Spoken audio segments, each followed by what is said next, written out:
Hi friends, welcome back to my channel Maha garden. இன்றைக்கி நம்ம மசாலா உருளைக்கிழங்கு ஃப்ரை எப்படி செய்யலான்னு பார்ப்போம்.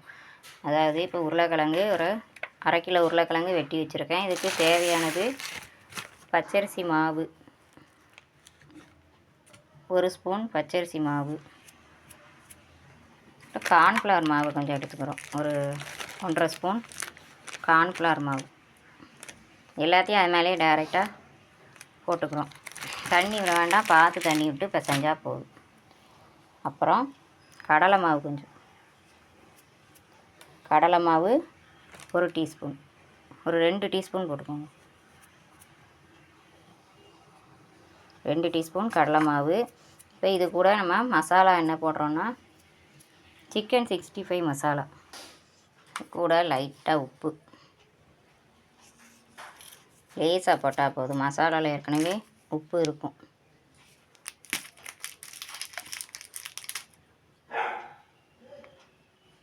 இப்போ கொஞ்சம் மசாலா பொடி போடுவோம். தேவைன்னா போட்டுக்கலாம், வேண்டாட்டின்னா ஸ்கிப் பண்ணிடலாம். இப்போ ரொம்ப உரப்பு வேணால் டார்க்காக போட்டுக்கலாம், அதிகமாக போட்டுக்கலாம். இன்னும் லைட்டாக ஒரு ஃப்ளேவருக்காண்டி போடுறோம். போட்டு எல்லாத்தையும் சேர்த்து பிசைவோம். அந்த உருளைக்கிழங்குல உள்ள ஈரம் இருக்கும் கொஞ்சம், அதனால் ரொம்ப தண்ணி வேண்டாம், வேணும்னா கொஞ்சம் தெளித்து பிசைவோம்.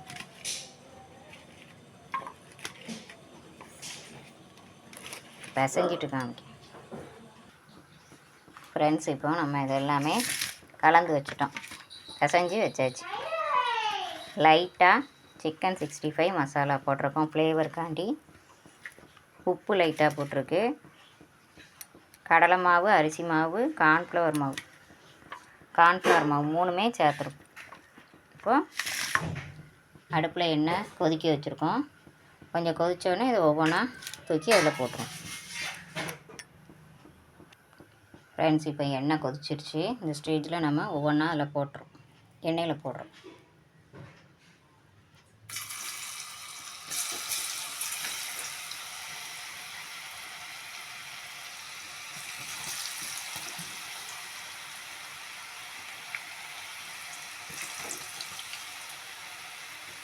ஒவ்வொன்றா போடுவோம். பொரியட்டும். பாருங்கள் ஃப்ரெண்ட்ஸ், எப்படி சிவப்பாக வந்திருக்கு. இந்த ஸ்டேஜில் நம்ம எடுத்துடணும்.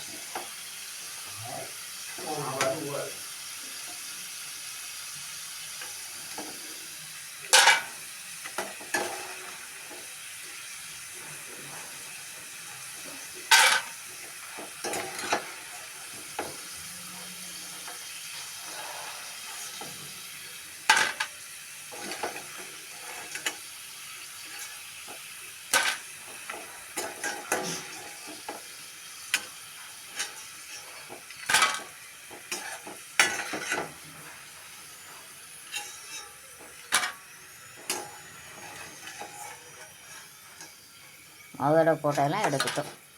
அவ்வளோ கிறிஸ்பியாக இருக்குது பாருங்க. போடும்போது சவுண்டு கேட்குங்களா, கிறிஸ்பியாக இருக்கும். நீங்களும் இதே மாதிரி ட்ரை பண்ணி பாருங்கள். உருளைக்கிழங்குல வித்தியாசமாக மசாலா உருளைக்கிழங்கு ஃப்ரை. இதுக்கு தேவையான பொருள் திருப்பின்னு சொல்லிடுறேன். உருளைக்கிழங்கு, உப்பு லைட்டாக, சிக்கன் 65 பொடி, அதுக்கப்புறம் கடலை மாவு, அரிசி மாவு, கார்ன்ஃப்ளவர் மாவு, இது எல்லாத்தையும் சேர்த்து தண்ணி விடாமல் வெறும் அப்படியே பிசைஞ்சு எடுத்துக்கணும். அந்த உருளைக்கிழங்கு ஈரத்துலேயே பிசைஞ்சு எடுத்துக்கணும். இப்படி போட்டு நல்லா கிறிஸ்பியாக சாப்பிடலாம். ஸ்நாக்ஸுக்கு நல்லாயிருக்கும். ஓகே, இந்த வீடியோ பிடிச்சிருந்தால் லைக் பண்ணுங்கள், ஷேர் பண்ணுங்கள், கமெண்ட் பண்ணுங்கள். என்னோடய சேனலை மறக்காமல் சப்ஸ்கிரைப் பண்ணி பாருங்கள். Okay, thank you.